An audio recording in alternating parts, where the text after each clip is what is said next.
Salut, j'espère que vous allez bien. We put together some street interviews and we asked some French people to talk to us about things that are difficult to explain to non-natives. So hopefully this video answers some questions you may have had about French or living in France or Paris or whatever. But as always, if you have any questions, let me know down in the comments.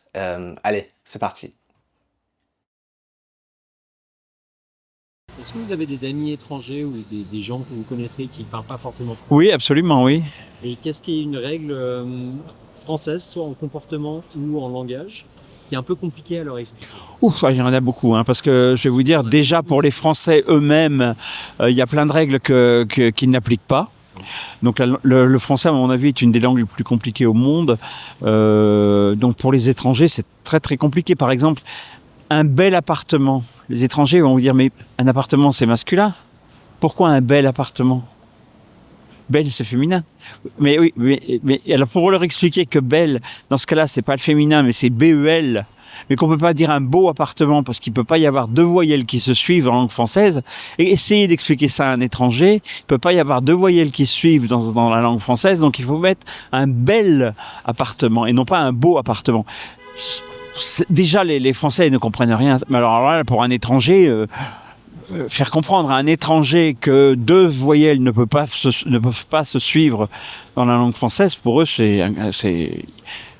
quand ils font la traduction, il faut qu'ils pensent à ça tout le temps. Forcément, ils n'arrivent pas à assimiler, c'est trop compliqué. Ah bah, il y a plein d'autres règles. Bah, je trouve qu'il a très bien expliqué. Appartement is masculine, but it begins with a vowel. So instead of beau, it becomes belle. Un bel appartement, or un bel arbre, or un bel objet. Pretty easy. Just starts with a vowel. Whatever comes before it has to end in a consonant, right? Like, it can't be beau appartement, doesn't work. Bel appartement. Or even the word ex, for example, like mon ex, could be either masculine or feminine, depending on who we're talking about, because it starts with a vowel. Right. Donc le français, comment dirais-je, la conjugaison française est extrêmement compliquée.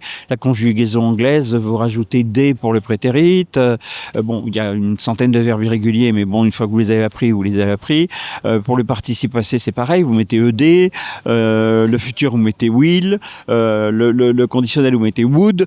Alors que en France, vous avez 3 catégories de verbes différents. Chacun a des conjugaisons différentes. Vous avez des expressions, vous avez des exceptions, vous avez des exceptions aux exceptions. Donc pour un étranger, tout ça, c'est extrêmement compliqué. De toute façon, je pense que pour apprendre la langue française, il faut déjà être amoureux de la culture française. J'ai vu beaucoup d'étrangers qui essayaient d'apprendre la langue française, mais sans être particulièrement intéressés à la culture française. C'est impossible. Je suis d'accord. Ouais, ça aide beaucoup. For years and years, I would speak French just with my friends, just hanging out in a bar. C'était, je sais pas. Like, I really had a good time doing that, and I just loved the French culture and just hanging out, drinking wine. Ouais, ça aide beaucoup. Ouais, moi, je dirais quand même, principalement, c'est tout ce qui est l'irrégulier, verbe irrégulier ou les mots, tout ça, c'est compliqué à faire comprendre. Après, c'est pas si grave si on est à l'oral, c'est la prononciation, donc c'est pas de l'écrit, on s'en fiche. Mais ouais, il y a ça qui est chiant.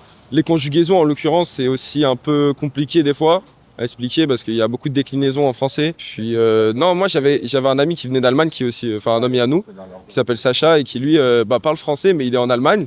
Et du coup, en l'occurrence, des fois, il y a des mots du coup qu'il a plus, même de notre verlan à nous, des fois qui peut être qu'il a plus, vu qu'il habite plus en France. Pourtant, il parle français aussi, donc c'est drôle de voir un Français qui ne connaît pas ce qu'on dit en fait. Yeah, to really be able to speak French well and hold a conversation well, you have to speak French a lot, all the time. You know, I mean, really every day. You want to practice French every day. If you practice using the language, holding conversations 10, 15 minutes every day. Again, there's a technique to it. There's a way to do it, right? You could find friends on apps like Tandem or HelloTalk. I found a bunch of language partners on there.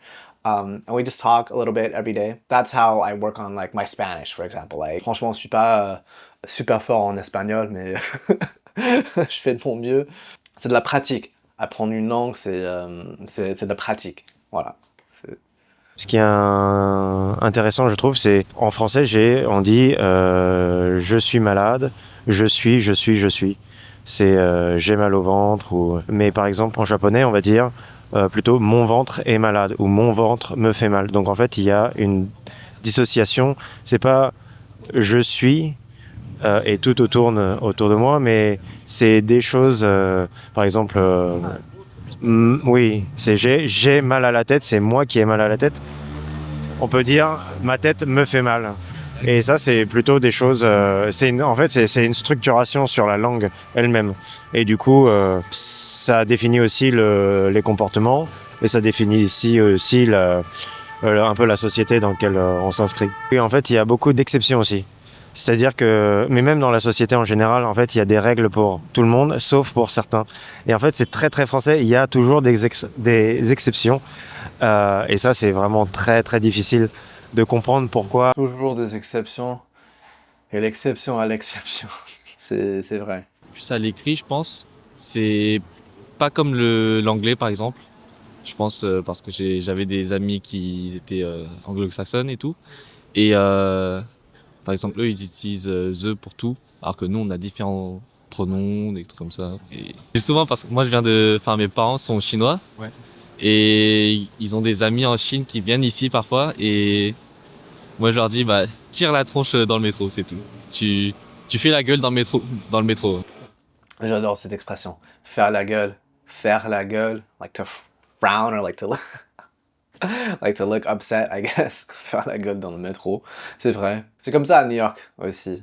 Like, I don't know, you shouldn't be smiling around like too much. You just kind of keep to yourself and just, on fait la gueule. Voilà. Ouais, comme les Parisiens, quoi. C'est une caricature qu'on fait d'ici, quoi. Ils ont du mal à comprendre. Bah, ils s'adaptent, quoi. C'est un peu exagéré, c'est un peu caricaturé, mais ouais, peut-être qu'on serait genre un peu moins expressif, je pense, à la limite. Genre, Ouais, peut-être plus réservé. Like, sometimes Americans, I feel like we smile like a little bit too much.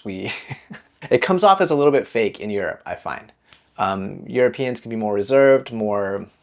Voilà, they'll smile like a little bit less, maybe. je sais que, genre, par exemple, le portugais, si je fais la comparaison, genre, les gens sont un peu plus expressifs. Mais en vrai, genre, en vrai, franchement, je vois pas trop la différence. En vrai, genre, si on se base sur les clichés, ouais, c'est ça. Mais en vrai, en France, on trouve aussi des gens, ils sont sacrément sympas. Genre, ils sont grave agréables. Hein. On en croise comme partout, en vrai. Il y a des gens grincheux partout. Hein. Donc, je pense que c'est juste ça, ouais. Mais je vois pas trop de différence. Je pense que c'est même pas que par rapport à un pays style France ou autre, mais c'est aussi par rapport aux régions. Je sais que, par exemple, à Paris, on va être peut-être plus aigri sur certains points que dans le sud ou vers Avignon, Aix-en-Provence ou autre, où là, les gens, c'est plus l'ambiance du sud, donc c'est copains, c'est familier, c'est différent. Yeah, I really like the word aigri. It means kind of sour or cranky or not super agréable. Generally in the South, they say people are more welcoming, more chaleureux, plus agréable, sympa. I find people in Paris really nice. Again, just my experience personally. Ouais, être grave pressé dans le métro, ça me fout la haine, les gens qui marchent pas. Enfin, franchement, ça m'énerve. Mais premier degré, ça m'énerve. C'est que si tu marches pas vite, tu te mets sur le côté parce que nous, on est pressé, quoi. Ouais, c'est très... Ouais, mais alors que même quand je suis en avance, hein, c'est vraiment... Je pense que c'est l'univers qui me fait être pressé. Yeah, I really compare it to like New York, Paris. People can be kind of in a rush and, you know, it's a big city, c'est une capitale. Like sometimes people can be a little bit cranky. All I have to say is lately I find people in Paris a lot more welcoming, at least to me, in my experience. Every time I go in a store, people are like really nice to me. Or in a restaurant, people tend to be really nice to me. Depends on the restaurant. Ça m'énerve, mais premier degré, ça m'énerve. C'est que si tu marches pas vite, tu te mets sur le côté parce que nous, on est pressé, quoi. Ouais, c'est très... Ok, nous, on est pressé, quoi. Nous, on est pressé, quoi. And I always hear this quoi at the end of a phrase, and people sometimes ask me about it. It just means like a statement, like a mic drop, right? So, we're in a rush. Statement, like that's it. On est pressé, quoi. On est pressé, quoi. It doesn't really mean a whole lot. Sometimes I think of it like in New York, sometimes they would add yo to the like beginning or the end of a phrase. I don't really hear it so much anymore, but like yo, ça veut rien dire. Ça veut pas dire grand chose. It's just like a statement, right? Non, moi, un truc qui m'énerve aussi, c'est les gens devant les portes du métro, soit qui sortent, soit qui rentrent, mais qui mettent 50 ans. Soit qu'ils sortent, soit qu'ils rentrent. So either or, soit. Et à la fin, tu te retrouves juste à être poussé ou propulsé. Ouais.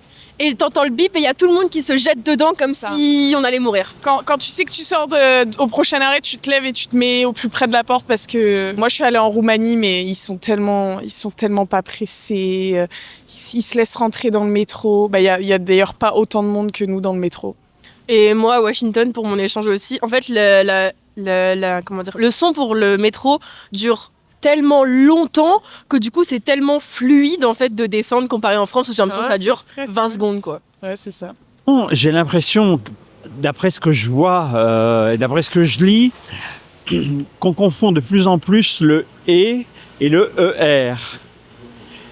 C'est-à-dire par exemple, je suis allé et je suis allé ER. Voilà. Les gens confondent de plus en plus la fin des verbes avec le et le ER. Alors moi j'ai une bonne règle à vous donner. Si vous voulez savoir si ça se termine par et ou ER, il suffit simplement de prendre un verbe du troisième groupe. Donc je suis allé, vous pouvez, c'est et, parce que si c'était ER, ça serait je suis prendre. Vous pouvez pas dire prendre, ça serait je suis pris. Donc voilà, donc si vous voulez être sûr qu'il s'agit bien d'un et accent aigu, à ce moment-là, vous utilisez un verbe du troisième groupe. Et si le verbe du troisième groupe ne marche pas, c'est que c'est bien et. Et la deuxième règle qui va d'ailleurs avec celle-ci, c'est que si vous avez un complément d'objet direct placé devant, par exemple, je les ai placés, mais les détermine un objet féminin pluriel, par exemple les tasses, je les ai placées devant. N'oubliez pas que placé, dans ce cas-là, va être EES. Le E pour le féminin et le S pour le pluriel. Et ça, maintenant, j'ai l'impression que 90% des gens ne savent absolument plus le conjuguer. Même parfois, en sous-titre dans des chaînes d'information, je m'aperçois complètement effaré que des gens ne savent même plus. Ah ouais, non, il a dit beaucoup de choses. C'est pas facile. C'est clair. Le français à l'écrit, c'est un peu compliqué parfois. Moi, je sais que le concept de somme, j'avais grave du mal à l'expliquer à mes potes anglais.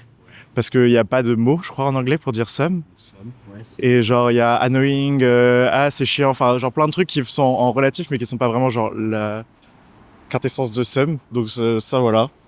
Quand on dit bonjour dans les boulangeries, c'est vrai que nous, on dit bonjour, enfin, souvent bonjour, et je sais que les étrangers sont pas habitués à ce que le bonjour, quoi, ouais, ça les plus brut. Et nous, on tient beaucoup au bonjour, au revoir. Ah oui, c'est vrai. So yeah, before any interaction, pretty much in French, you have to say bonjour, bonsoir. Otherwise, it's not polite, right? In French culture, right? Really important in French culture. Like I could walk into a bakery in America and say, yeah, let me get out, whatever, right? Like it works, ça passe. Mais en France, non, ça marche pas comme ça. Je suis obligé de dire bonjour, vous allez, enfin, pas vous allez bien, mais bonjour, oui, je vais prendre, and then whatever. Ok, merci, au revoir. Always say merci, au revoir before you leave. Restaurant, shop, anything like that. Typique parisien, on s'attend à la baguette, au béret, des choses comme ça. Puis j'imagine que quand ils viennent ici, voilà, ils s'habillent comme ça, mais non. Alors qu'on est très Fashion Week. C'est vrai qu'on critique tout. On est souvent Ouais, mais c'est vrai. On râle. Ça, c'est vrai. On aime bien râler. On n'aime pas faire la queue aux caisses. Et pourquoi vous pensez que vous aimez bien râler? On a besoin de s'exprimer, je pense. Le français a besoin de s'exprimer. Et c'est dans notre culture, quoi. On aime bien... je sais pas, souvent les gens disent on aime bien râler pour râler, quoi. Okay, one more time, she said, on aime bien râler pour râler, quoi. On aime bien râler pour râler, quoi. Right? So quoi, at the end of a phrase, just a statement, right? Like, we like to complain just to complain. Statement. Voilà. Ça doit être une forme de thérapie très française. Thanks for watching that video. Let me know if you have any questions down below. Et à la prochaine. Salut, au revoir.